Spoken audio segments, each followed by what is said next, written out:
And my song for this episode is Drunk in Love. How was your Halloween? Oh yeah, my Halloween was good. Passed out some candy.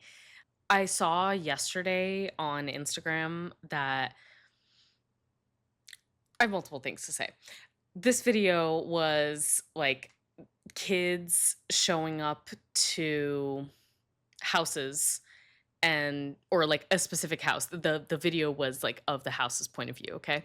And the kids would come and they would be like, "Oh, trick or treat, like how many can I take?" And the person would go like 6 or 7. I saw that. But all I'm thinking of is like when I was a kid, I wasn't going up to houses and asking how many I could take. Like it was like one, like two maybe. Like I was never grabbing a handful of candy. Yeah, I feel like a lot of the times, even when it was like a bowl just sitting there, I would only take one or two. And then people, Exactly. like, I feel like sometimes people would give a handful, like at the end of the night. They'd just be like, all Yeah. right, take it. Especially as I Exactly. got older and I could stay out later. But I do feel like I wasn't often like being like, oh, how many can I take? But yes, I guess, I don't know. It is an interesting mindset to have, I feel like, that a lot of children have.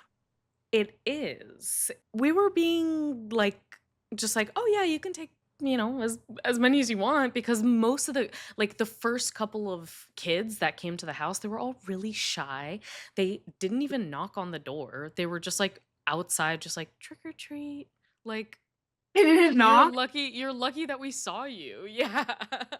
We just kept like looking at the door because a lot of them would just ring the doorbell, but the doorbell doesn't work. So Okay. you should always knock as a trick-or-treater. Trick-or-treaters, take notes. Um, Trick-or-treaters, you hear that? you should always be knocking.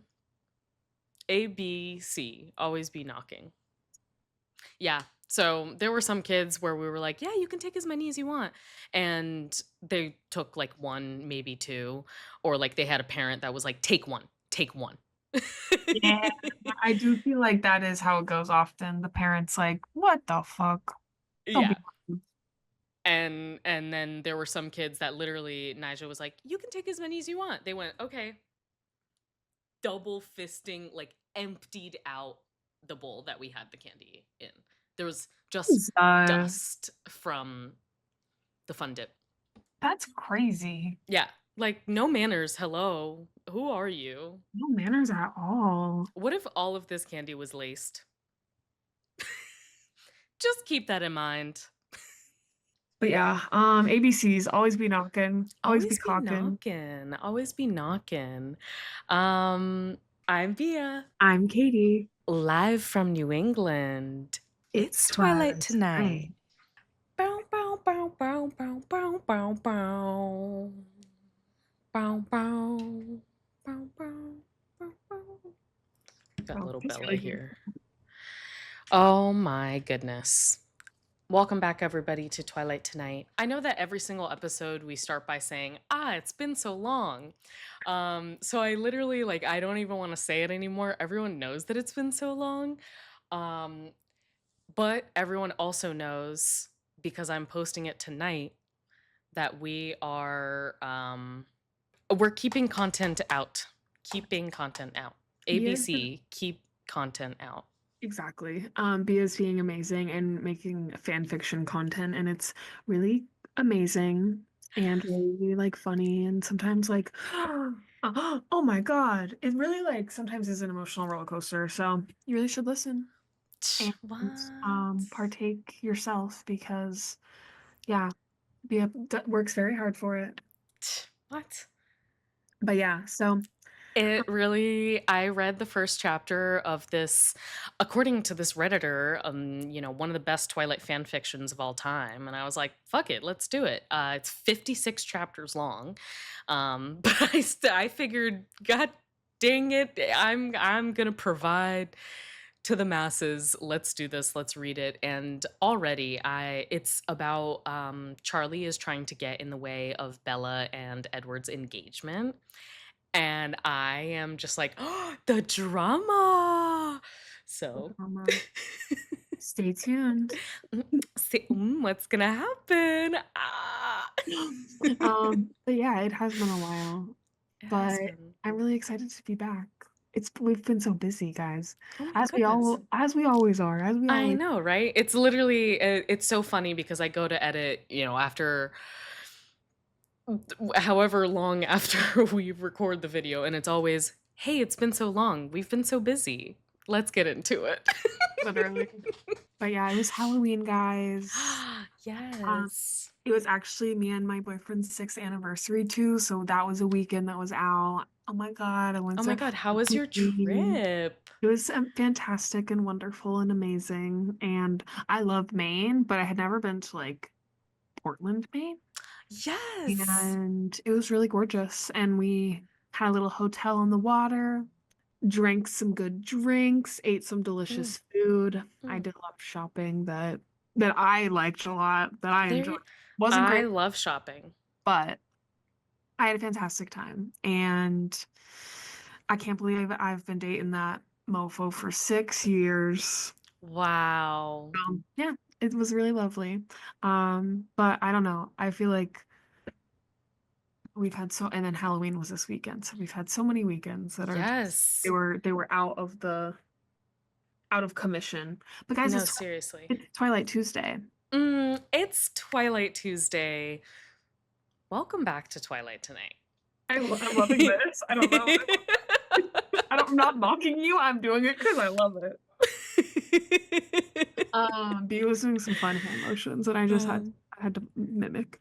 But yeah, if yeah, you're not seeing the hand motions, turn on your video on Spotify or tune in to us on YouTube. I have no idea if Apple Podcasts has videos. I have never stepped so foot on that app. I am an avid Apple podcast user. I never watch videos when I listen to podcasts. So if you are just a listener, I love you, girl. That's why I'm always trying to explain what we're doing when it counts. It Uh, does count. It does count. I'm like a chronic video watcher, and a lot of my uh podcasts that I listen to have started posting videos online, and I am just like, yes, yes. Sylvia, if you could be if if there was one character that really could describe your week, who would it be and why? Would it be to buy? Who are you feeling like this week and why? Which Twilight character are you feeling like this week and why? Is that sufficient enough for you? Who would it be and why? That's what you said. Okay. I was like, who to be to buy? Who to be to buy? So, um, wow. I'll be candid with the listeners and say that when we recorded the episode, it was around Halloween time. And now when we're recording this check-in, it's Thanksgiving time. And I'll just say that I feel like Esme Okay.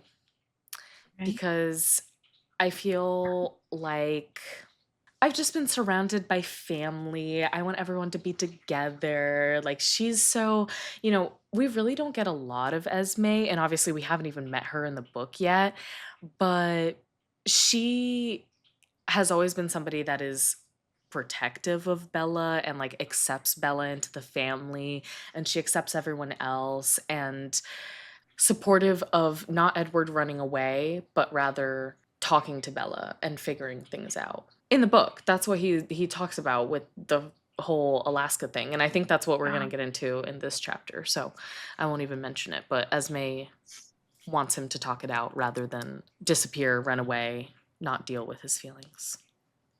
So that's how I'm feeling. Katie, my lady, what Twilight character best represents your week and why? So I went to Charlie's parents' house for Thanksgiving, and his dad brews beer. Mm. So I was kind of feeling like Charlie this weekend in the book because he just sits back and he drinks beer and there's food that's made and he eats it. And that's how I felt. I did help cook and I like made some dessert, but I did all of my stuff was pre-made. So I didn't do a lot of cooking day of. So I was just sitting there drinking that brewed seltzer, Ooh. knocking back a cold one. And then I ate some yummy food. So I was really feeling like Charlie this week. Wow. Honestly, That's so awesome, and it makes me so happy, and even more so reminds me of how I feel like Esme, because I did a lot of cooking this Yeah. Thanksgiving, and I felt like people were coming up to me and I was holding a bowl of salad and going, "We're making Italiano." I was gonna say you're literally her with the bowl. Uh, because I think that's the only time she's ever cooked in Exactly. in her vampire life. But yeah, that we're really like feeling parental today. Mm, You're Esme. I'm Charlie. it's so beautiful. Oh, oh my God, sorry, we're also recording in the morning, and I don't know, I'm so like I've been awake for literally like 3 hours, but I can't wake up, you know? Katie and I both got so excited when getting ready to read this chapter that we actually just started reading the next chapter. That was cool. That was fun. I think that that's cool that we both did that. I think I'm just so excited, like to because I know where we're headed, you know, and I think I just got too excited because like I literally started reading and I was like, this is definitely not right. What is happening here? And I really had to like I was actually reading on my phone, so I really had to like scroll to find where we were. So yeah, anyway, we were so at least I was so excited to get into this like because I know where we're going, you know? So I'm very Exactly. excited. Definitely started and was like, what's going on? But we're on chapter 13. Chapter 13, Confessions. I'm trying to show it. Confessions. Never gonna Confessions. work. Confessions. Confessions. Last chapter. Yes. What the hell happened last chapter? So Jake and Billy are there, and there's some weirdness. Definitely some weirdness from Billy. Billy's like glaring at Bella the whole time. Yes, yes. At the end of the chapter, Bella and Edward end up, going to the meadow, and the very last line was that he was stepping out into the sunlight. And so now we kick off chapter 13, Confessions. Edward. Edward in the sunlight was shocking. I couldn't get used to it, though I'd been staring at him all afternoon. His skin, white despite the faint flush from yesterday's hunting trip, literally sparkled, like thousands of tiny diamonds were embedded in the surface. He lay perfectly still in the grass, his shirt open over his sculpted, incandescent chest, his scintillating arms bare. His glistening, pale lavender lids were shut, though of course he didn't sleep. A perfect statue, carved in some unknown stone, smooth like marble, glittering like crystal. Definitely make note of the word stone because you're going to hear it a lot this episode. And marble. Stone and marble. Um, Glistening. oh my God. Now and then his lips would move, so fast it looked like they were trembling. But when I asked, he told me he was singing to himself. It was too low for me to hear. That is so funny. Like, obviously, Katie and I read a little bit of chapter 14 where we do, like, he starts talking about music a little more, but it's just so silly that we only every now and then get, like, a little glimpse of his interests, which is music. But also, like, if it was too low for even Bella to hear, and they're sitting max like 2 feet away from each other, he's literally like what does that mean? How can you sing quietly? I'm sorry, like how do you wait? I don't understand what she means by that. Maybe with like a low voice, you're like, yeah. They're both of them are such weirdos sometimes, or maybe it's just like Stephenie not knowing how to fucking write things out. Never mind. Maybe. Yeah, this whole chapter is like intense and then like super chill and then intense and then like what the hell is going on?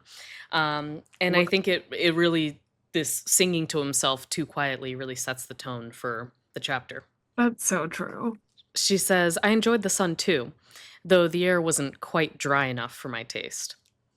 So, nothing's good enough for Bella.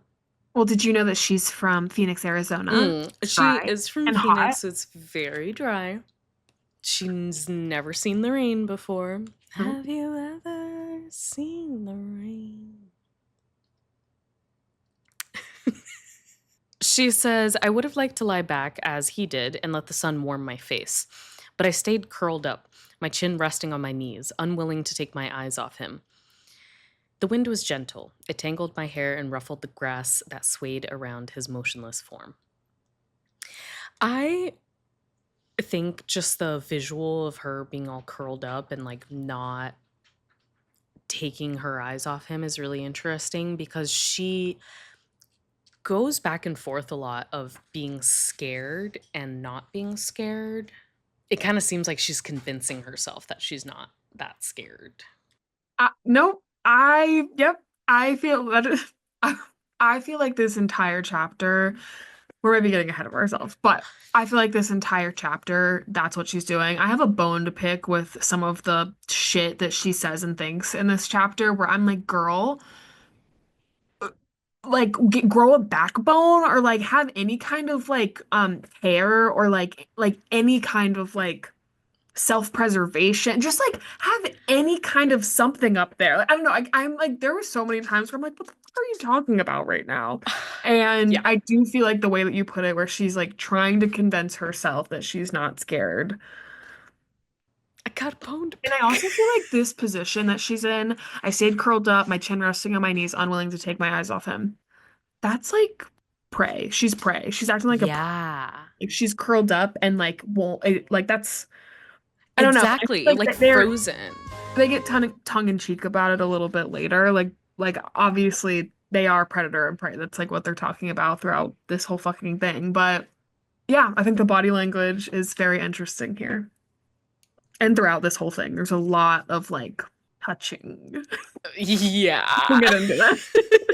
The meadow, so spectacular to me at first, paled next to his magnificence.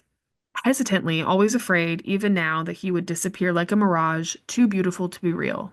Hesitantly, I reached out one finger and stroked the back of his shimmering hand, where it lay within my reach.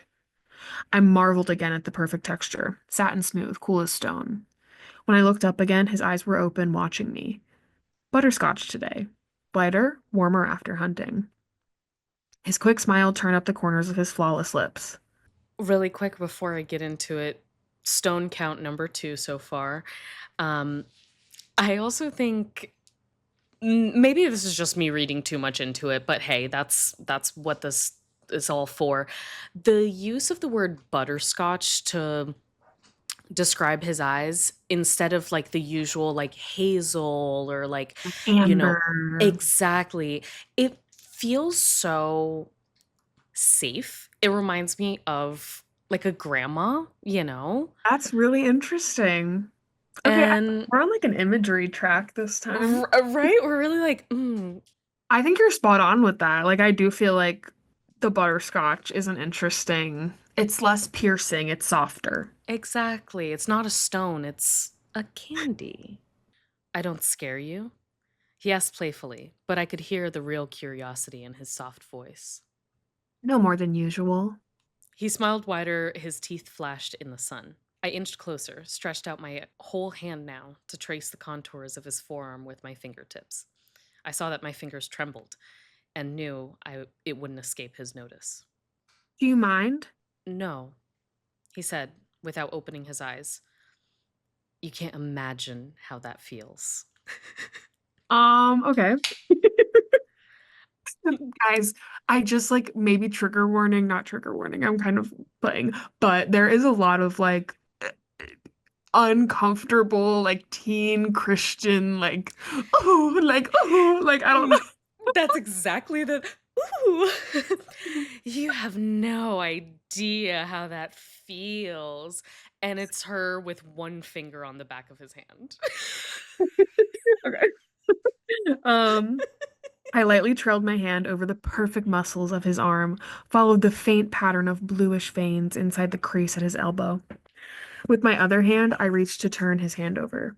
Realizing what I wished, he flipped his palm up in one of those blindingly fast, disconcerting movements of his. It startled me. My fingers froze on his arm for a brief second. I think it's weird that he has veins. I thought they didn't have blood, so I would kind of think, but I guess like even like dead things have Like, veins. okay, maybe this is like really, really stupid, okay? I don't know anything about the human anatomy, but like, we have like casings, like arteries and stuff for it. Yes. Like those probably are a Yes. color. Like the casings for the blood are probably a certain color. You're 100% right. That's probably what is going on there. But yeah, And it is confusing. yes. Yes. You're 100% right. Nurses everywhere are screaming. I was going to say, someone's being like, what are you fucking talking about? Okay. Sorry, he murmured. I looked up in time to see his golden eyes close again. It's too easy to be myself with you. Oh. Like that's adorable. I'm so glad. I lifted his hand, turning it this way and that as I watched the sun glitter on his palm. I held it closer to my face, trying to see the hidden facets in his skin. Tell me what you're thinking, he whispered. I looked to his eyes watching me, suddenly intent. It's still so strange for me, not knowing. You know, the rest of us feel that way all the time. It's a hard life. Did I imagine the hint of regret in his tone? But you didn't tell me. What? Huh? Wait, who's saying that? Oh. Okay. It's a hard life, but you didn't tell me. But you didn't tell me. Oh, about tell me what you're thinking. Oh, yes, That's but you didn't tell confusing me. as fuck. Uh, Bella says, I was wishing I could know what you were thinking. and I was wishing that I could believe that you were real, and I was wishing that I wasn't afraid. okay, so she has said it out loud and she understands that she is scared. Like, yeah. But it's so 50-50. It's like, oh, I'm scared because he's so beautiful or because he's going to leave. It's never like I'm scared. I feel like throughout this chapter, she gets more and more comfortable. You know, I do feel like like as we said, it's kind of a roller coaster. Like there's a lot of up and down in this, but I do feel like at the end, her like conclusion is like, I don't know, we'll get there. We'll get there. I'm getting ahead. We'll Um, get there. but right now it is so up and down, and I feel like she doesn't even know what she believes. Hmm. I don't want you to be afraid.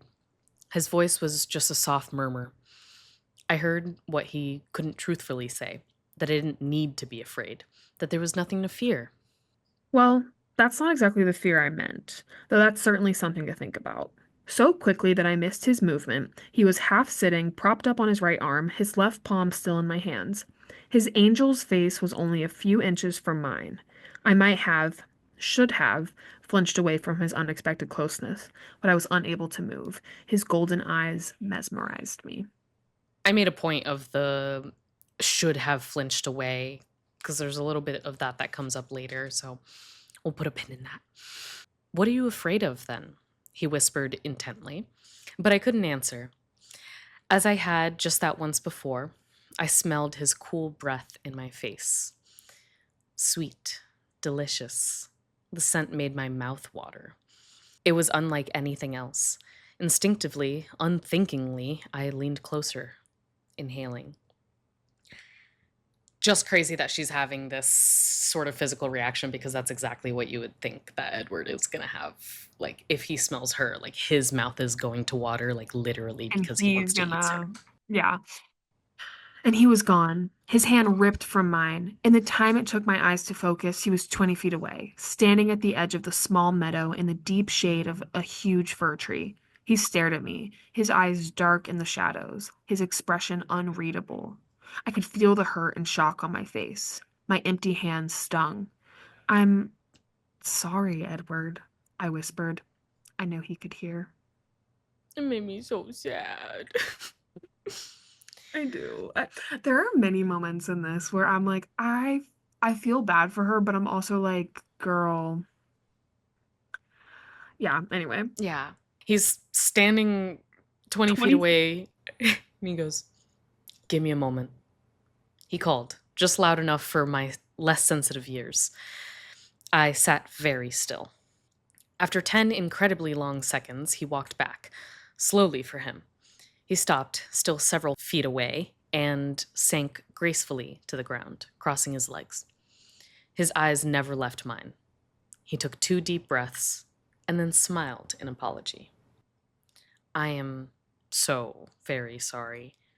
He hesitated. Would you understand what I meant if I said I was only human? I nodded once, not quite able to smile at his joke. Girl, I'm laughing. I thought it was funny. Adrenaline pulsed through my veins as the realization of danger slowly sank in. He could smell that from where he sat. His smile turned mocking. And then we get into one of my favorite scenes from the movie. You got this, girl. Perform. Gonna get a tree. I'm the world's best predator, aren't I? Everything about me invites you in. My voice, my face, even my smell. As if I need any of that. Unexpectedly, he was on his feet, bounding away, instantly out of sight, only to appear beneath the same tree as before, having circled the meadow in half a second. As if you could outrun me. Laughed bitterly. He reached up with one hand and, with deafening crack, effortlessly ripped a 2-foot thick branch from the trunk of the spruce. He balanced it in that hand for a moment and then threw it with blinding speed, shattering it against another huge tree which shook and trembled at the blow. And he was in front of me again, standing 2 feet away, still as stone. Three, stone three! As if you could fight me off, he said gently. Oh, sorry. He said that gently. I sat without moving, more frightened of him than I had ever been. I'd never seen him so completely freed of that carefully cultivated facade. He'd never been less human or more beautiful. Face ashen, eyes wide, I sat like a bird locked in the eyes of a snake. Love that description. Comes back exactly to what you were talking about before. She is a prey. It's just terrified little bird, bunny, lamb, what have you. I feel like it didn't click for me until what you said at the beginning, but like, yeah, I don't know. Predator and prey. Also, they like talk about it at the end, I guess, but I just like I didn't realize there were so many references throughout. Mm-hmm. Not gonna lie. His lovely eyes seemed to glow with rash excitement. Then, as the seconds passed, they dimmed. His expression slowly folded into a mask of ancient sadness. Very interesting. Ancient sadness. I don't know. Because he's old, I guess. Anyway. I was gonna say generational trauma, but it's all him. It's all his generations. Oh. That is so funny. It is just crazy ancient sadness. She's like this old ass motherfucker. You He's could the sad tell. sadness of 1,000 people, all wrapped up into one. You could tell he's been through some shit. I feel like especially in the movie, both of them are just like they're so sad sometimes. Don't be afraid, he murmured, his velvet voice unintentionally seductive. I promise, he hesitated. I swear. Oh, solemnly swear? Because he was in the Harry Potter movies. I actually have been watching. Me and Charlie were watching those this weekend, and we just watched the one where he dies. Rip Cedric Diggory. I swear not to hurt you. He seemed more concerned with convincing himself than me. Don't be afraid, he whispered again as he stepped closer with exaggerated slowness. He sat sinuously, with deliberately unhurried movements, till our faces were on the same level, just a foot apart. This all just reminds me of like an abusive boyfriend, low key. He's like, don't be afraid, and coming so close. Please forgive me, he said formally. There are many moments throughout this where I'm like, red Oh. flag. This next line, I can control myself. You caught me off guard, but I'm on my best behavior now. Like, okay, something like let me get on my freaking high horse for a second. Let me get on my fucking pedestal, whatever the fuck the saying is. When I was a teenager, I feel like as we all, sometimes you would read books or fan fiction or whatever it might be that was very toxic, low-key abusive, but you were like, Oh, I love it. It's so romantic. It's so, passionate. I just want to say this is not real love. This is bad. If anyone in real life is ever treating you like this is bad. That's all I have to say. Okay, I'm done. And you know what? You're so right. And sometimes we need that little PSA. Especially if And you're reading this when you're 12 years old, like many of us mm, did, and you don't know any better. It's not your fault. yeah, This isn't good. he was waiting for her to respond, but she didn't speak. And he says, I'm not thirsty today. Honestly, he winked. At that, I had to laugh. The sound was shaky and breathless. Can I say one thing about I'm not thirsty today, honestly? That is like your boyfriend, your fucking high school boyfriend coming over and be like, I'm not horny today. Honestly, I'm not horny today. I promise. Like, I'm not even I'm not horny trying to today. fuck. I'm not trying to I'm fuck. not trying to fuck. Like, I promise. I just want to watch a movie and cuddle. Come I'm not on. even horny, honestly. I'm sorry. I'm just like, that is. I mean, like, yeah, like 100%. He asks, are you all right? He asked that tenderly, reaching out slowly, carefully, to place his marble hand back in mine. What was that, three? That's Three? marble Four for one. That's Mar? marble. I think marble two, three stone, something like that. Two marble, three stone. Who will win? I looked at his smooth, cold hands and then at his eyes. They were soft, repentant. I looked back at his hand and then deliberately returned to tracing the lines in his hand with my fingertip. I looked up and smiled timidly. His answering smile was dazzling. So, where were we before I behaved so rudely? He asked in the gentle cadence of an earlier century. Did you just I tip your literally hat? went like that. Where were we, my lady? Before I Hmm. behaved so rudely. He's like an old Southern man. I honestly can't remember. He smiled, but his face was ashamed. I think we were talking about why you were afraid, besides the obvious reason. Oh, right. Well, I looked down at his hand and doodled aimlessly across his smooth, iridescent palm. The seconds ticked by.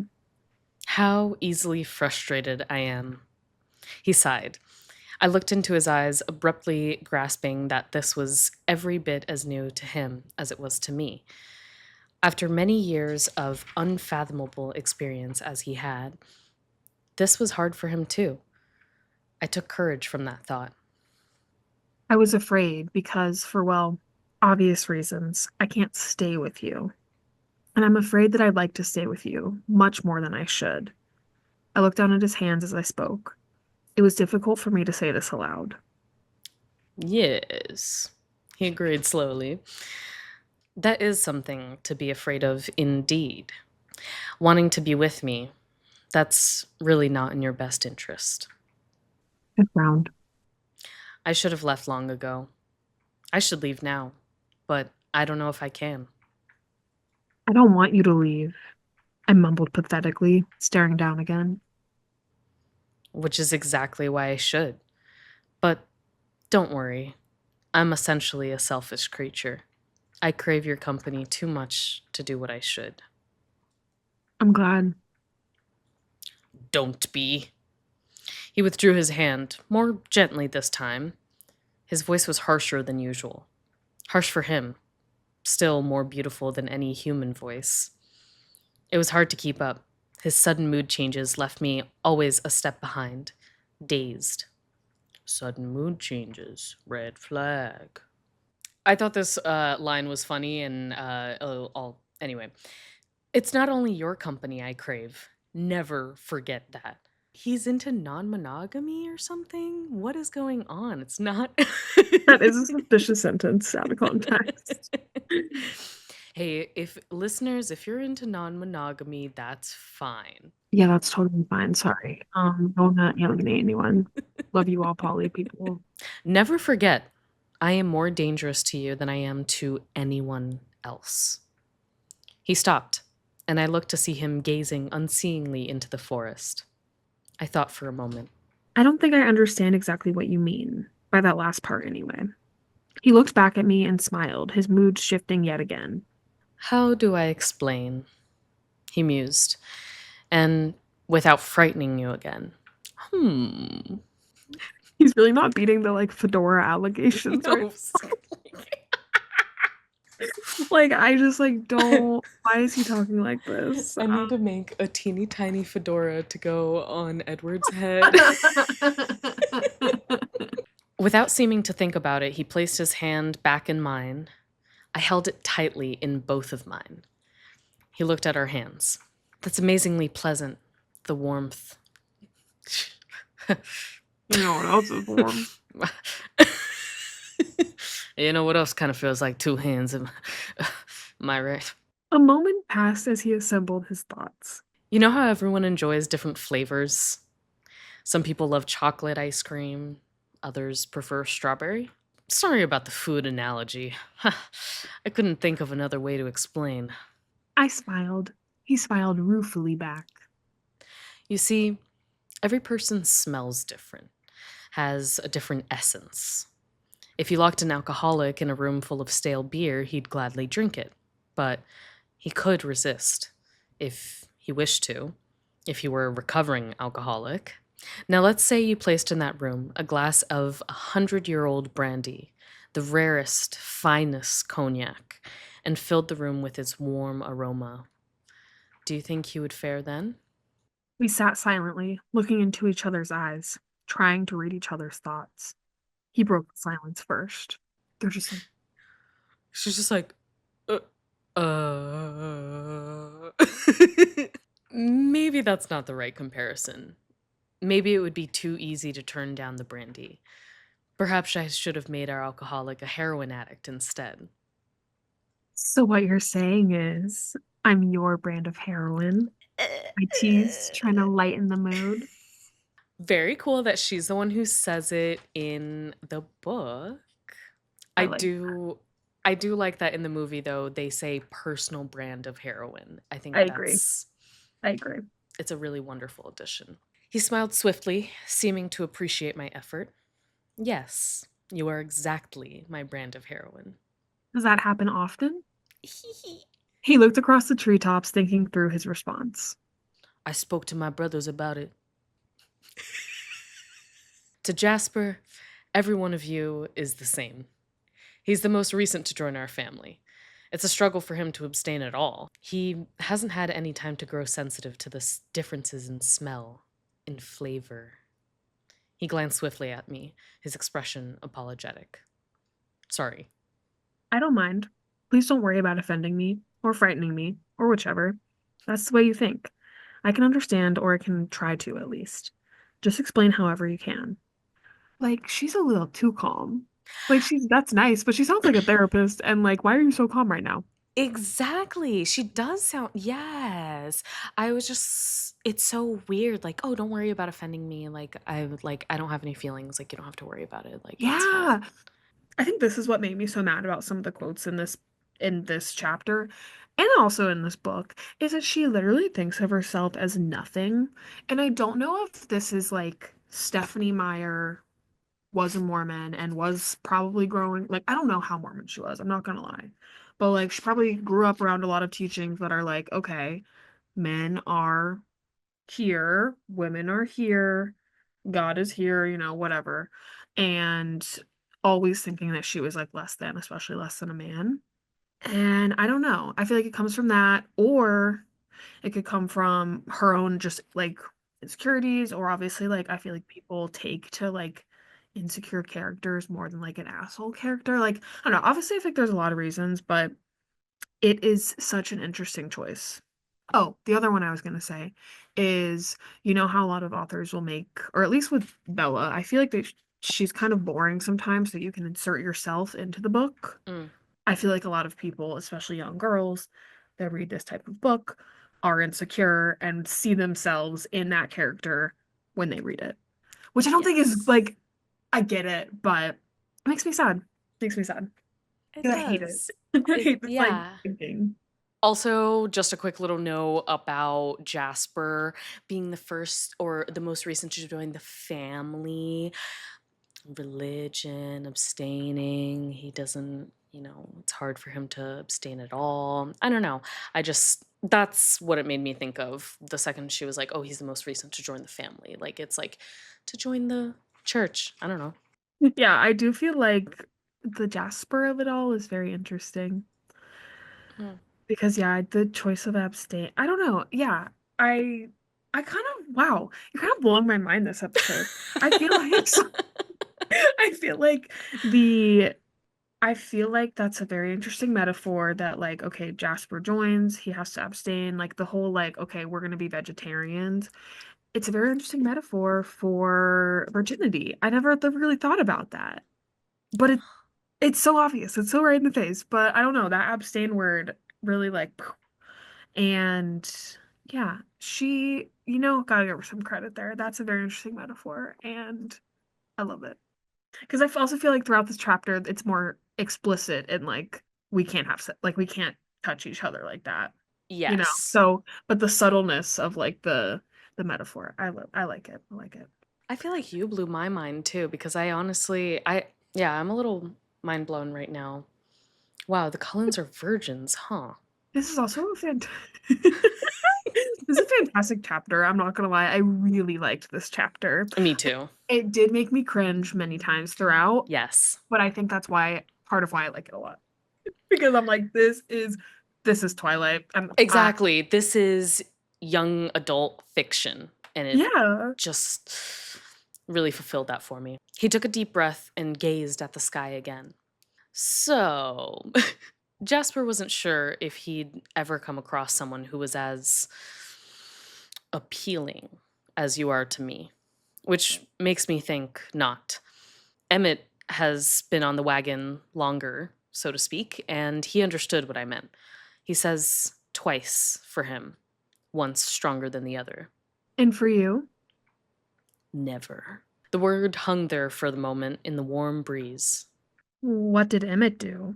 I asked to break the silence. It was the wrong question to ask. His face grew dark, his hand clenched into a fist inside mine. He looked away. I waited, but he wasn't going to answer. Really quick, just as I was picturing his hand clenching into a fist she's holding, it's kind of like the Apple cover. That's so ridiculous. Isn't she holding his one hand with both hands? Oh, Exactly. duh. And It's he's exactly. making a fist and like he's like the apple. I don't know. Look Hey, at the apple. I see it. I see it. Stephenie might not have seen it, but I think we see it. I guess I know, I finally said. He lifted his eyes. His expression was wistful, pleading. Even the strongest of us fall off the wagon, don't we? What are you asking? My permission? My voice was sharper than I'd intended. I tried to make my tone kinder. I could guess what his honesty must cost him. I mean, is there no hope then? How calmly I could discuss my own death. I am glad at the very least that she points that out at least once, that she throughout this, especially the next like couple pages, says some crazy fucking shit, in my opinion. Like some crazy stuff about her own life and like let's get into it. Yeah. No, no. He was instantly contrite. Of course, there's hope. I mean, of course, I won't. He left the sentence hanging. His eyes burned into mine. It's different for us. Emmett, those were strangers he happened across. It was a long time ago, and he wasn't as practiced, as careful as he is now. He fell silent and watched me intently as I thought it through. So if we'd met, oh, in a dark alley or something.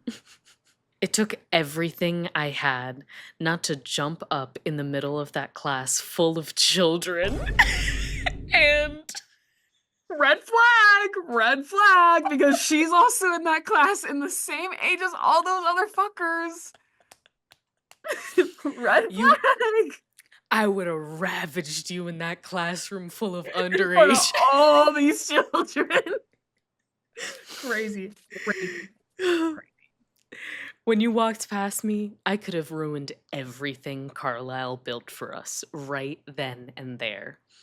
If I hadn't been denying my thirst for the last, well, too many years, I wouldn't have been able to stop myself.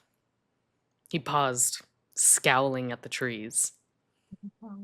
You must have thought I was possessed. I couldn't understand why, how you could hate me so quickly. To me, it was like you were some kind of demon, summoned straight from my own personal hell to ruin me. I've been told that before. The fragrance coming off your skin, I thought it would make me deranged that first day. In that 1 hour, I thought of 100 different ways to lure you from the room with me, to get you alone. And then I fought them each back, thinking of my family, what I could do to them. I had to run out to get away before I could speak the words that would make you follow. He looked up then at my staggered expression as I tried to absorb his bitter memories. His golden eyes scorched from under his lashes, hypnotic and deadly. See, now we have, instead of butterscotch, nice, gentle, sweet, it is burning. Golden eyes scorched, Yeah. hypnotic and deadly. Yeah, Mm. Mm-mm-mm. You would have come. Ha! What? I will say some of the things he did say in here, I was like, okay, You're telling me you would have taken me in the classroom? okay. That's what Bella says. She says, I tried to speak calmly, without a doubt. He frowned down at my hands, releasing me from the force of his stare. And then, as I tried to rearrange my schedule in the pointless attempt to avoid you, you were there, in that close, warm little room. The scent was maddening. I so very nearly took you then. There was only one other frail human there, so easily dealt with. Yeah, okay. He is like if you don't think about him talking about wanting to kill her, it's really hot. I shivered in the warm sun, seeing my memories anew through his eyes, only now grasping the danger. Poor Miss Cope. I shivered again at how close I'd come to being inadvertently responsible for her death. This is a line that I highlighted, and I do not like it. I do not like that mindset where she thinks that it would have been her fault Mm. if he killed this woman, because I do not like that one bit, because it would be in no way her fault. It would be all his fault. 0% her fault, not even inadvertently. I do not like this mindset that she has. And I feel like, yeah, okay. Called out. Boom. But I resisted. I don't know how. I forced myself not to wait for you, not to follow you from school. It was easier outside when I couldn't smell you anymore, to think clearly, to make the right decision. I left the others near home. I was too ashamed to tell them how weak I was. They only knew something was very wrong. And then I went straight to Carlisle at the hospital to tell him I was leaving. I stared in surprise. Very creepy, just like uh, I forced myself not to wait for you, to follow you from school. Yeah, I'm not gonna lie, I didn't even clock it because I feel like he's been so creepy this whole fucking like page and a half. But yeah, no, that's insane. Literally crazy.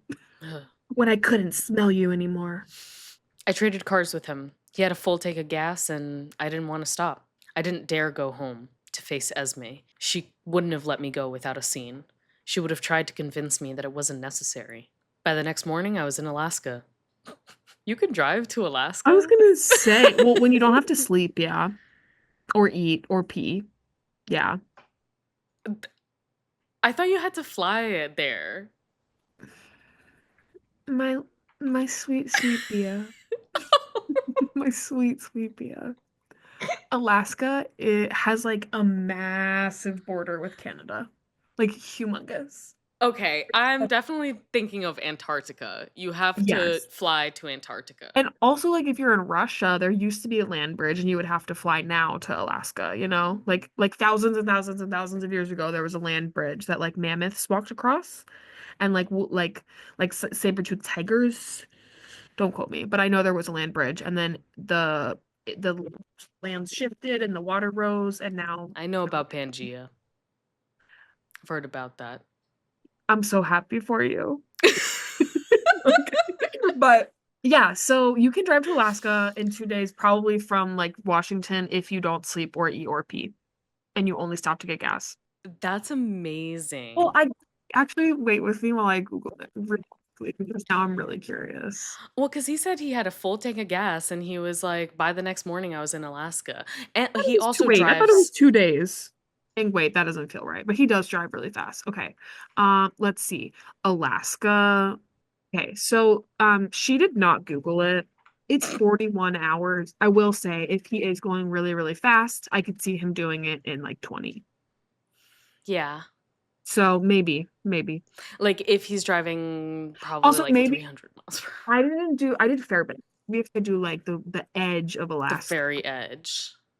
Okay. Yeah, it would be a little less, Hmm. but it would still be like a very long time. Anyway, okay, that's Well, done. that's well, good. Good to know. It's Good to know. a little geography lesson for me. I spent 2 days there with some old acquaintances, but I was homesick. I hated knowing I'd upset Esme and the rest of them, my adopted family.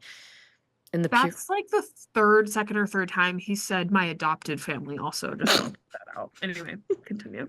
in the pure air of the mountains, it was hard to believe you were so irresistible. I convinced myself it was weak to run away. I'd dealt with temptation before, not of this magnitude, not even close, but I was strong. Who were you? An insignificant little girl, he grinned suddenly, to chase me from the place I wanted to be. So I came back. And this bitch stares off into space, and by bitch I mean Edward. Bella couldn't speak. Yeah, I also would be speechless if somebody called me a fucking insignificant little girl. What the He's such a bitch. He says, I took precautions, hunting, feeding more than usual before seeing you again. I was sure that I was strong enough to treat you like any other human. I was arrogant about it. It was unquestionably a complication that I couldn't simply read your thoughts to know what your reaction was to me. I wasn't used to having to go through circuitous measures, listening to your words in Jessica's mind. Her mind isn't very original, and it was kind of annoying to have to stoop to that. And then I couldn't know if you really meant what you said. It was extremely irritating. Oh my god, he really fucking keeps on talking. I wanted you to forget my behavior that first day, if possible, so I tried to talk to you like I would with any person. I was eager, actually, hoping to decipher some of your thoughts. But you were too interesting. Bella? Too interesting? I guess, Aww. I get it, but, I found myself caught up in your expressions. Every now and then you would stir the air with your hand or your hair, and the scent would stun me again.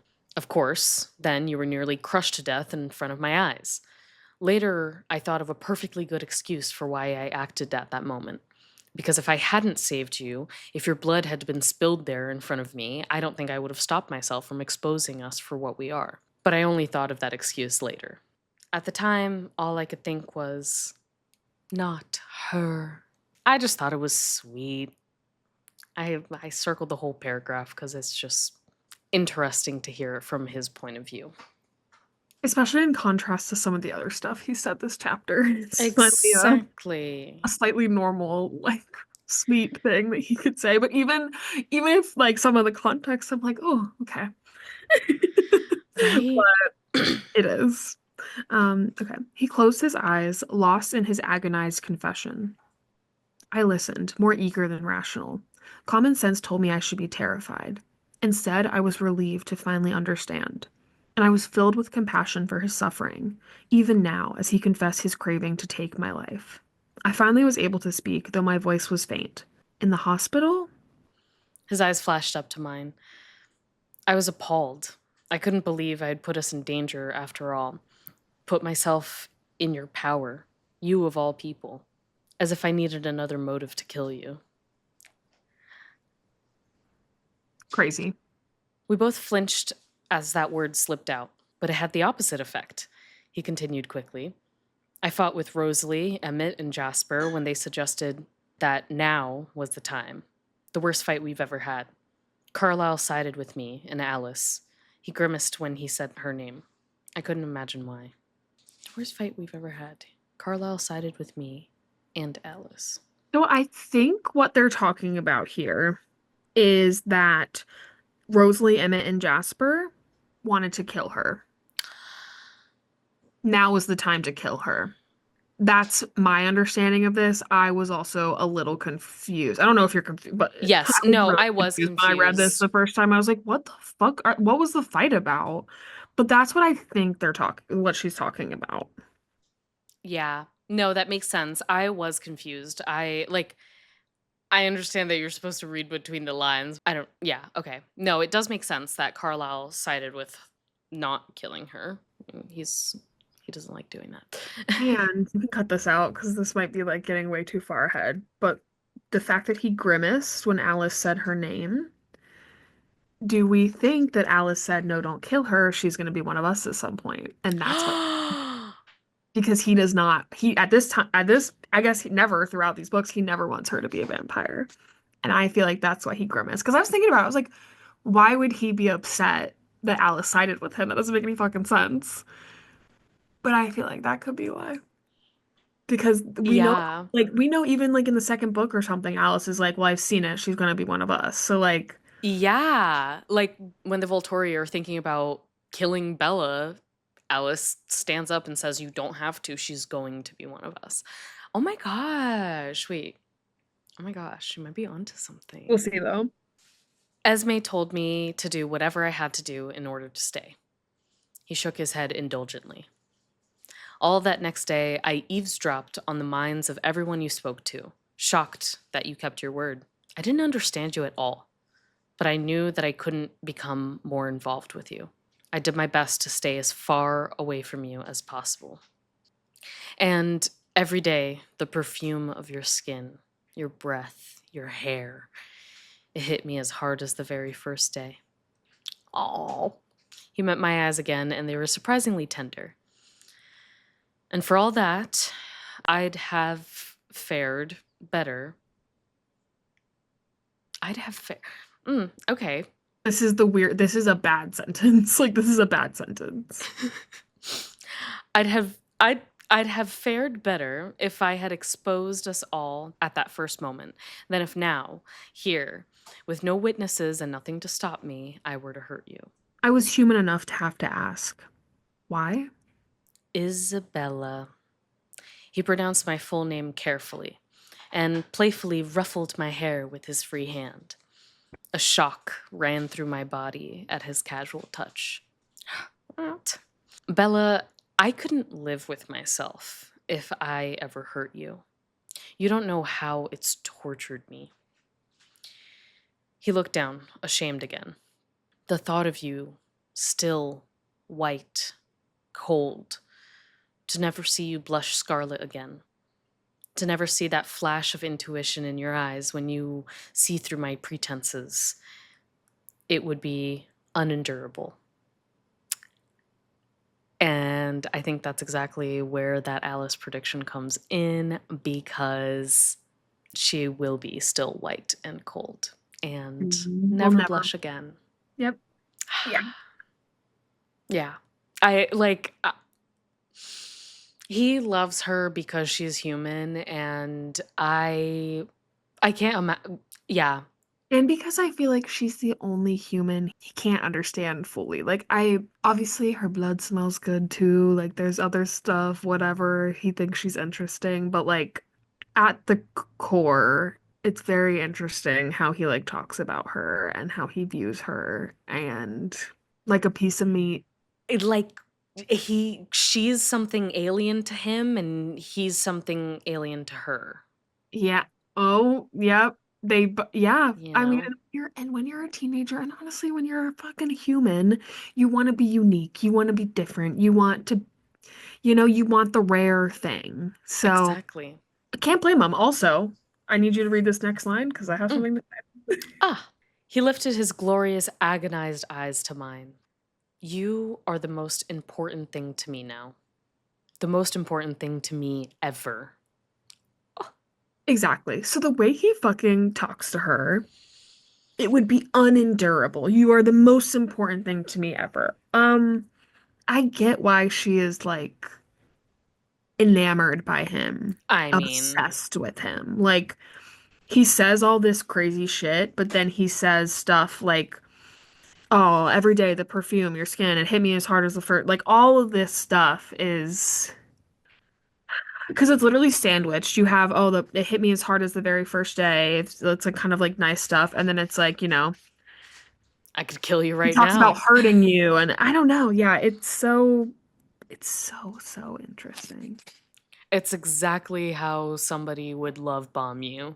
Yeah. They would love bomb you and then they would scare the fuck out of you. And then they'd love bomb you again to pull you in. Yeah, my head was spinning at the rapid change in direction our conversation had taken. Yeah, wonder fucking. Yeah. From the cheerful topic of my impending demise, we were suddenly declaring ourselves. He waited, and even though I looked down to study our hands between us, I knew his golden eyes were on me. Okay, so golden again, but they are not scorching, they are just on her.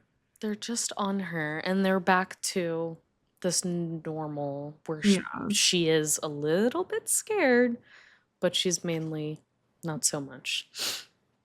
You already know how I feel, of course, I finally said. I'm here, which roughly translated means I would rather die than stay away from you. I'm an idiot. Which, like, at the very least, she knows she's a fucking idiot because I'm sorry, you would rather die than stay away from this boy that you've known for 3 months, 2 months, Oh and half that man. time he didn't talk to you and like looked like he wanted to like vomit on you. I don't know. No, literally. And he agrees. He says, "You are an idiot." Our eyes met, and I laughed too. We laughed together at the idiocy and sheer impossibility of such a moment. And so the lion fell in love with the lamb. Okay, boom. There it is. There it is. There it is. She says, "What a stupid lamb." What a sick, masochistic lion. Oh, and I'll just add this. Oops. Okay, you hold on. Okay. This is highlighted. You can't see. It's underlined in pen, not by me recently, but by little Bia when she Oh. first read this Mhm. line. I am blown away. Yeah, because this is such, I don't know. I love and I hate this like trope of like the lion and the lamb. I don't know. I love it and I hate it. I think it can be done tastefully, but this is it's so interesting. Ugh. They're self-aware, but they're also so deep into it that they cannot possibly ever like use that self-awareness to like get themselves out of it. I don't know. It's just like whew. No, it's a sick cycle. So, she starts and she says, "Why?" I began and then paused, not sure how to continue. He looked at me and smiled. Sunlight glinted off his face, his teeth. Yes. "Tell me why you ran from me before." You know why. "No, I mean exactly what did I do wrong? I'll have to be on my guard, you see, so I better start learning what I shouldn't do. This, for example," I stroked the back of his hand, "seems to be all right." He smiled again. You didn't do anything wrong, Bella. It was my fault. "But I want to help if I can, to not make this harder for you." Well, he contemplated for a moment. It was just how close you were. Most humans instinctively shy away from us, are repelled by our alienness. I wasn't expecting you to come so close. And the smell of your throat. Why did he I say don't. throat and not neck? The use of the word throat is so like graphic. It's also throat is y'all, it is italicized in the book. Yes. The smell of your Also, throat. the throat, in my opinion, is like the inside, Mm-hmm. neck is the outside. Or like maybe if you're pointing to like this specific, but even that is like your fucking, what is it called? Your, I want to say fallopian tube. I know that's not right. I know that's not right. What is it?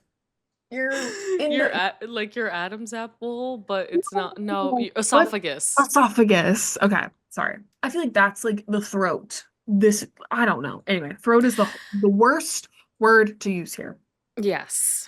And now I'll take that pin out from before of when she was so scared to come near him, but she goes against that actively and pushes towards her or pushes towards him. And I know it was the same moment and she was just confused about it, but I don't understand why he would say that most humans shy away when he's also said that vampires are like made to attract humans and they everything about them attracts you to them. Maybe he means when they are aware that, like, when people like find out that they're vampires, they've Mm, shot away, or like, but also like I would imagine that's only happening like right before they've killed people. I know. So So, yeah. there are plot holes. Stephenie, yeah, it just interesting, It is very back and interesting forth. though. Okay then, I said flippantly, trying to alleviate the suddenly tense atmosphere.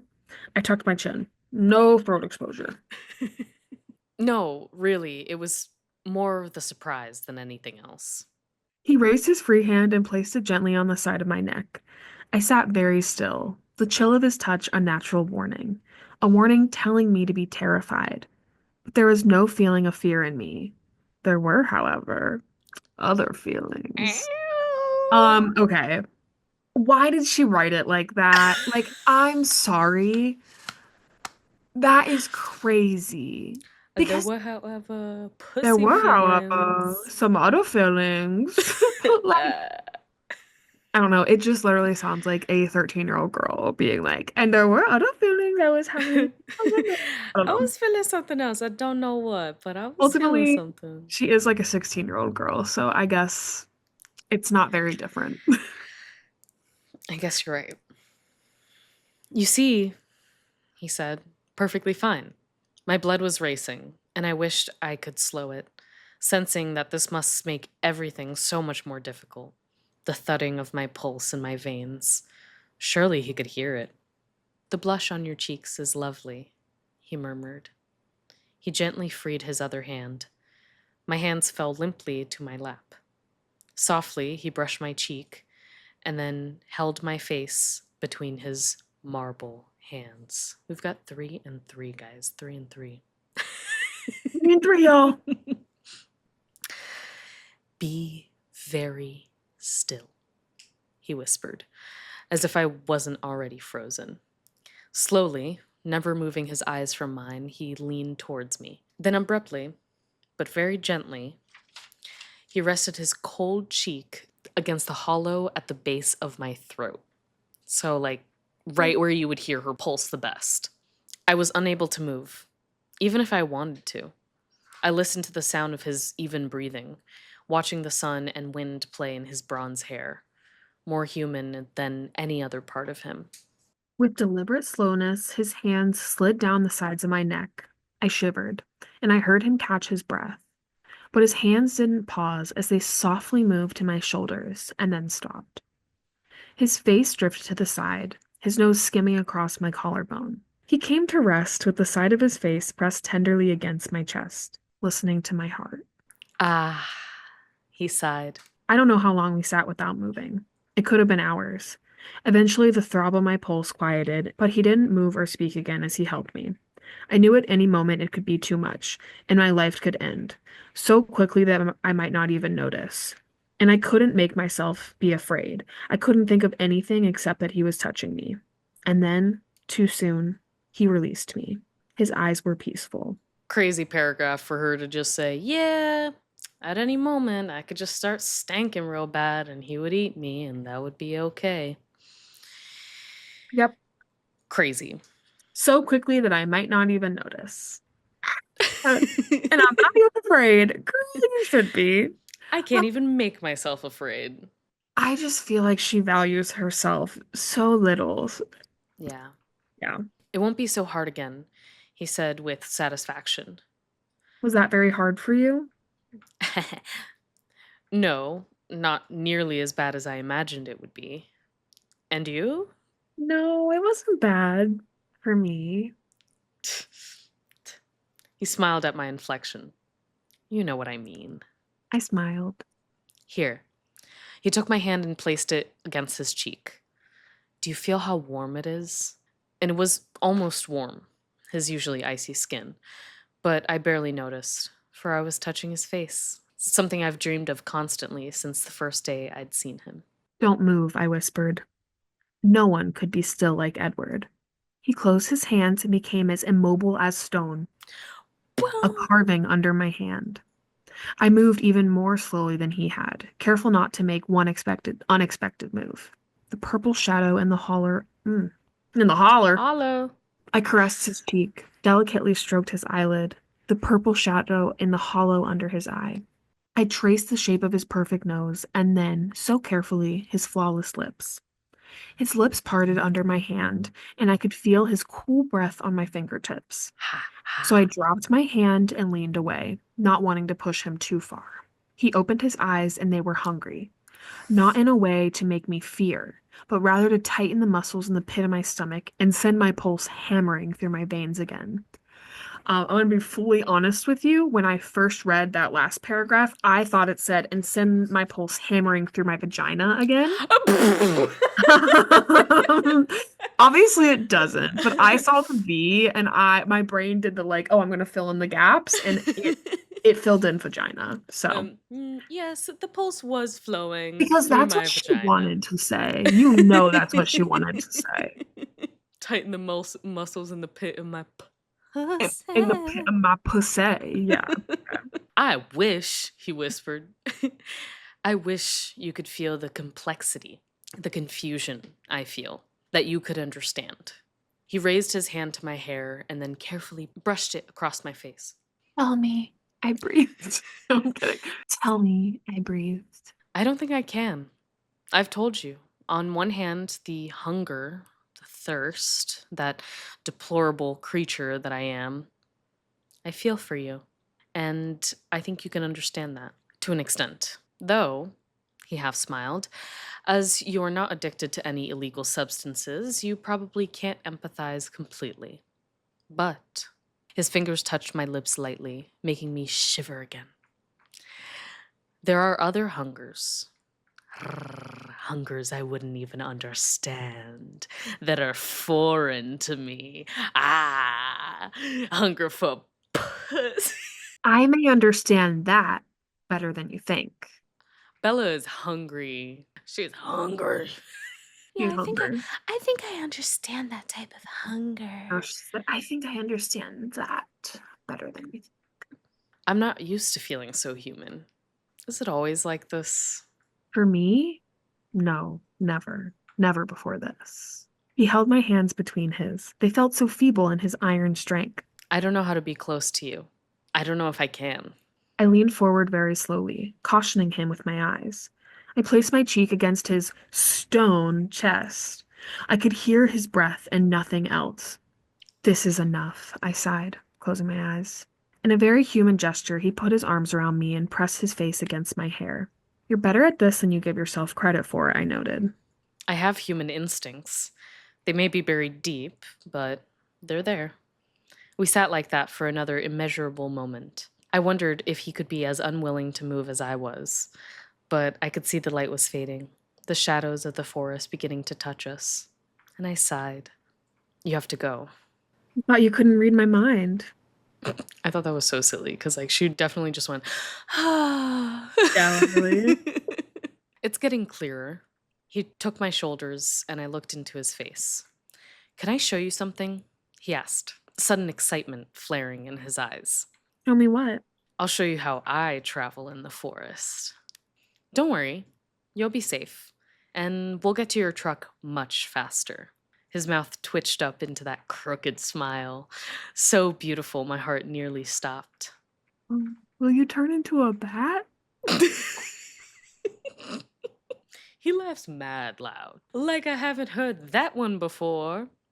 Right, I'm sure you get that all the time. Come on, little coward. Climb on my back. I waited to see if he was kidding, but apparently he meant it.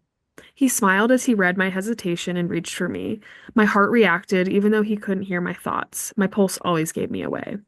He then proceeded to sling me onto his back with very little effort on my part. Besides, when in place, clamping my legs and arms so tightly around him that it would choke a normal person. That doesn't make sense, right?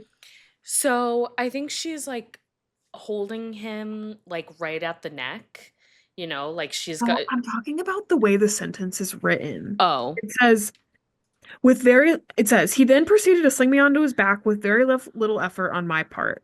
Besides, when in place, clamping my legs and arms, like, I doesn't it feel guess, like, yeah, the besides really doesn't, doesn't with make very, sense, right? yeah. Okay, anyway, when in place, clamping my legs and arms so tightly around him that it would choke a normal person. It was like clinging to a stone. That is Dude, six stone, six three stones. marbles. I'm a bit heavier than your average backpack, I warned. She's 115 pounds. Literally. Girl. Ha! He snorted. I could almost hear his eyes rolling. I'd never seen him with such high spirits before. He startled me, suddenly grabbing my hand, pressing my palm to his face, and inhaling deeply. Like that. Probably. I love it. Easier all the time, he muttered. Hot, hot. I'm sorry, that's hot. Every time he talks about like it getting easier to be like, I'm like, it shouldn't be hard for him to be around her, but ugh, I don't know. I mean, if somebody just grabbed my hand and they smelled it, and then it was almost like he just did like a line of Crack coke and he's cocaine. like, Yeah, fuck, yes. Like, yeah, the smell of your hand. That's crazy. Yeah, yeah. it would. And then he was running.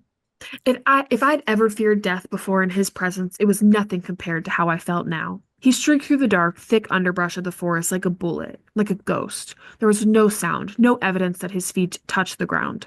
His breathing never changed, never indicated any effort, but the trees flew by at deadly speeds, always missing us by inches.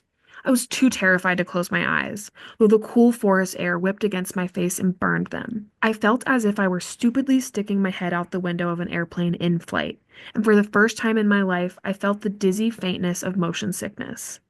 Then it was over. We'd hiked hours this morning to reach Edward's Meadow, and now, in a matter of minutes, we were back to the truck. Exhilarating, isn't it? His voice was high, excited. He stood motionless, waiting for me to climb down. I tried, but my muscles wouldn't respond.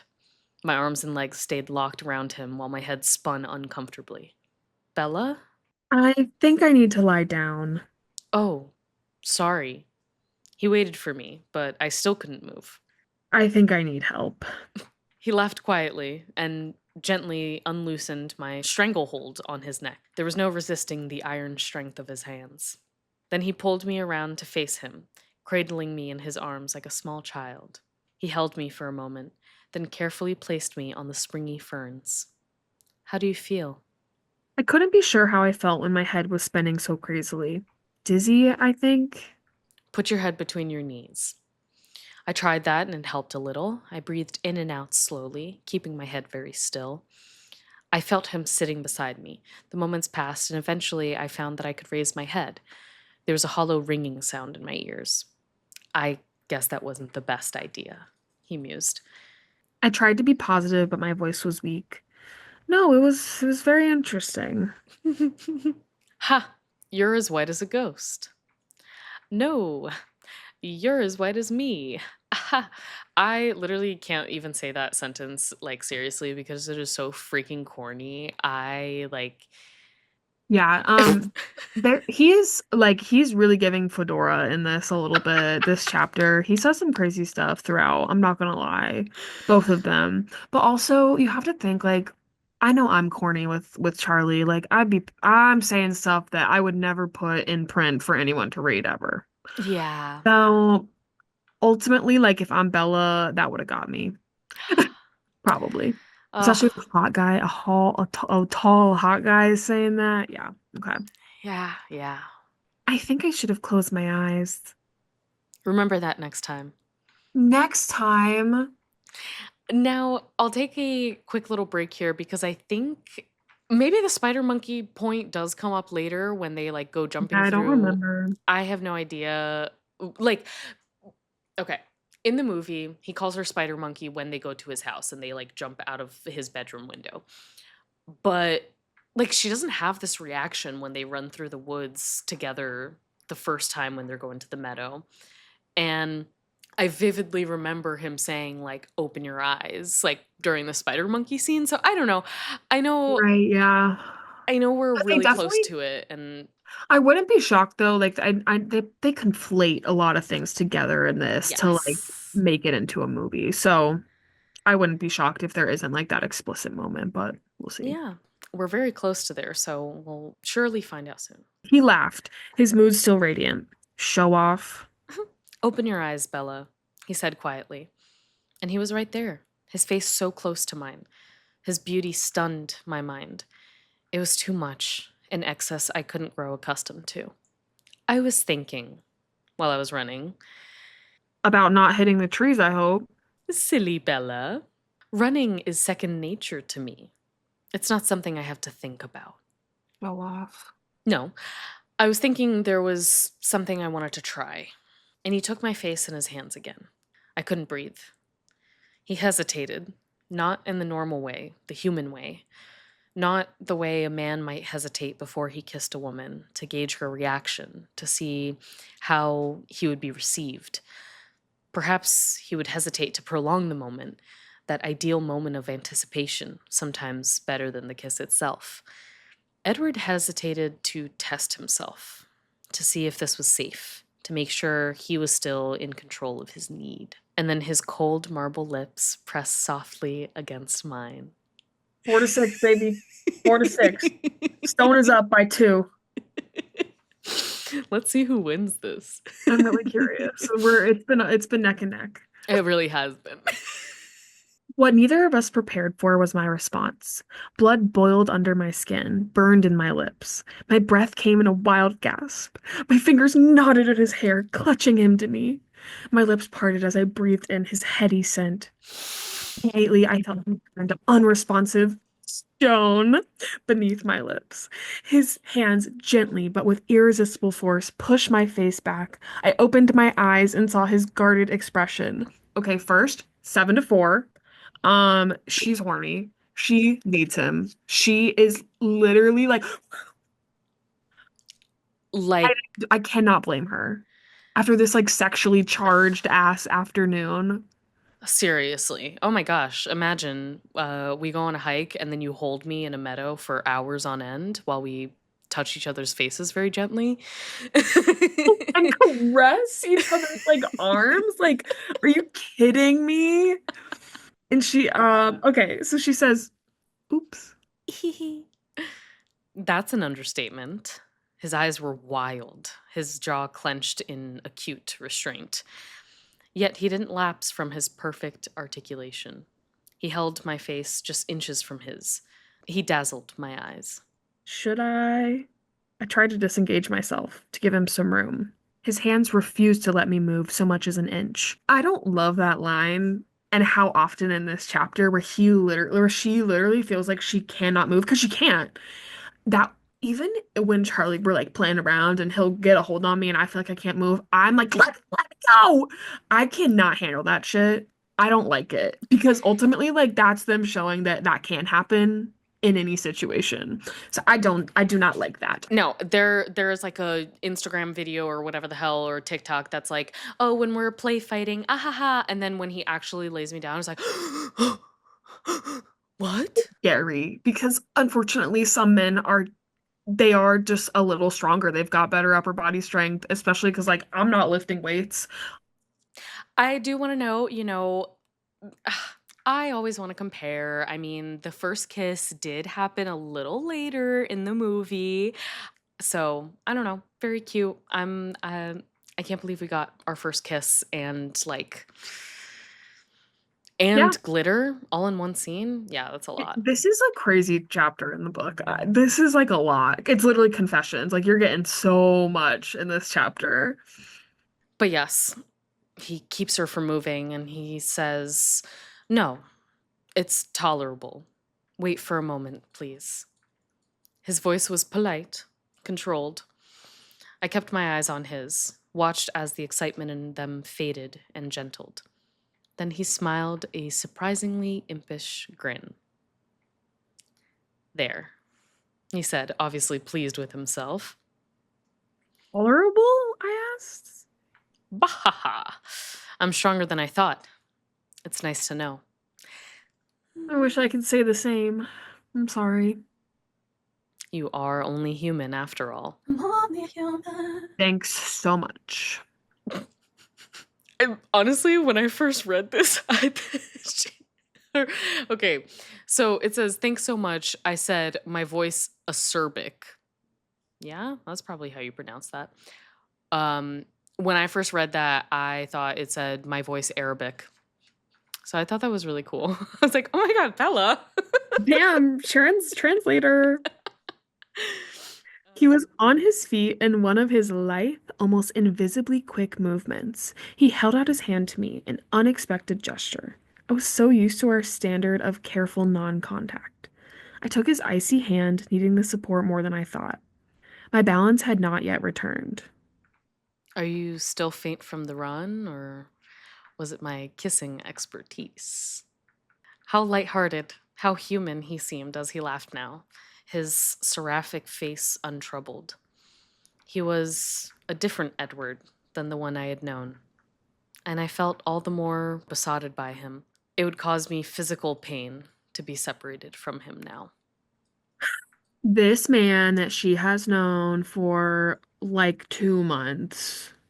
I get it. High school relationships, I guess I don't get it. I wasn't in like a full-term, long-term relationship. I know for some people they are intense and different and whatever, but that's too much. It's too much. Yeah, yeah. I can't be sure. I'm still woozy, I managed to respond. I think it's some of both, though. Maybe you could let me drive. Are you insane? I can drive better than you on your best day, he teased. You have much slower reflexes. This is me and AJ when we're trying to get home. Yeah, I believe that. I'm sure that's true, but I don't think my nerves or my truck could take it. Some trust, please, Bella. My hand was in my pocket, curled tightly around the key. I pursed my lips, deliberated, then shook my head with a tight grin. Nope, not a chance. He raised his eyebrows in disbelief. I started to step around him, heading for the driver's side. He might have let me past if I hadn't wobbled slightly. Then again, he might not have. His arm created an inescapable snare around my waist. Another one. Mm-hmm. Don't like it. Do not Mm-mm. like it one bit. Bella, I've already expended a great deal of personal effort at this point to keep you alive. I'm not about to let you behind the wheel of a vehicle when you can't even walk straight. Besides, friends don't let friends drive drunk. He quoted with a chuckle. I could smell the unbearably sweet fragrance coming off his chest. Drunk? You're intoxicated by my very presence. Drunk in love. I can't argue with that. There was no way around it. I couldn't resist him in anything. I held the key high and dropped it, watching his hand flash like lightning to catch it soundlessly. Take it easy. My truck is a senior citizen. Very sensible. And are you not affected at all? I asked, irked by my presence. Again, his mobile features transformed. His expression became soft, warm. He didn't answer at first. He simply bent his face to mine and brushed his lips slowly along my jaw, from my ear to my chin, back and forth. His lips. I don't get this. I'm He's not like gonna lie. corn on the cobbing her. She was like he placed light kisses. Like that would make more sense to me than like a Like, maybe like a one stripe, like a but the but fact that back she and says back and forth. forth, I'm like, what do you mean, girl? This is a girl who's never had sex before. She's never been touched. She's like, this is how people go This all over each other. I trembled. Regardless, he finally murmured, I have better reflexes. And that is the end of the chapter, ladies and gentlemen. We are we ended on 285, so we're well over halfway in the book. Well, not well, actually, barely. a big chunk at the end that's not actual. At least Oh, there's like I have the start of New Moon. Yes. That was cray. That was a good chapter, but that was so much. It was a lot. It was a very long chapter. I've been listening to somebody read it on YouTube, and this was 40 minutes long. So definitely crazy. If I had not listened to it with somebody reading it to me, it would have taken me far longer. I feel like we had a lot to say too, so we were just yapping away about this chapter.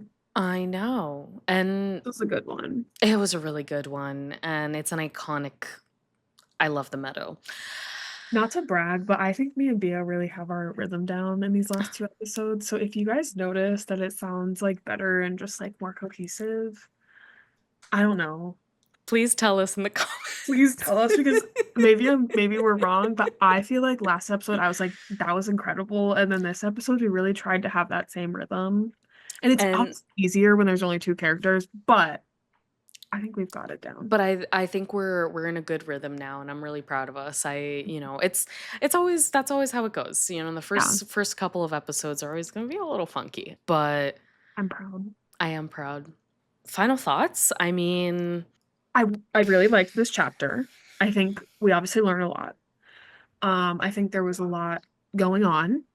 I need Bella to love herself a little bit mm, and care about her life just a little bit and have some like healthy fear and like hesitance about this vampire because that is what he is at the end of the day. This literal vampire who has just spent like hours this today like telling her that he has thought about killing her so many times. So it's like, so many. what are your final thoughts?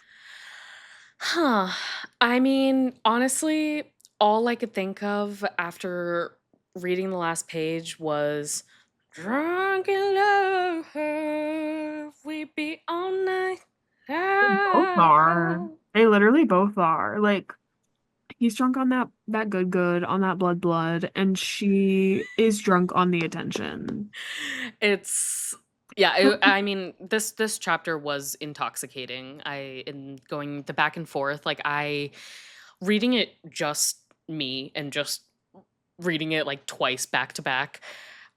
I felt like I was in it. I felt like I was in the toxic relationship and I was like, "Oh my god, he's wonderful. He's perfect. Oh my god, I'm choking."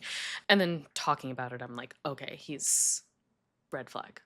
Yeah, I do think that's another thing. There was a lot of red flags in here. I think they both know it. Like he knows he's bad and toxic and like I don't know. It's a weird like they're aware of it, but then sometimes they're not.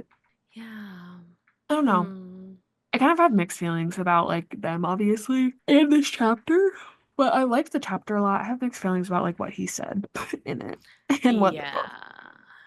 Well, Well, we will certainly see what happens next in the next chapter, chapter 14, Mind Over Matter. and then guys, just to get you excited for the 15th episode, the chapter is called The Cullens. I've literally been looking So at that chapter every time I read it. I like go when I read it on my phone, it'll have all the chapters listed, and I'm so excited. I'm so excited. That is a wonderful thing to look forward to. Everyone, go subscribe right now so you don't miss the next two In like 2 episodes. years when we get to no, I'm kidding. No, we're gonna be so good, and I'm gonna be so good at posting. Yes, period. Twilight Tuesdays, everyone. Well, just as a reminder, I'm Bia, I'm Katie. and this has been Twilight Oh, Tonight. Bow, bow, bow, bow, bow, bow, bow, bow. Bow, bow, bow, bow, bow, bow, bow, bow, bow. We be all night.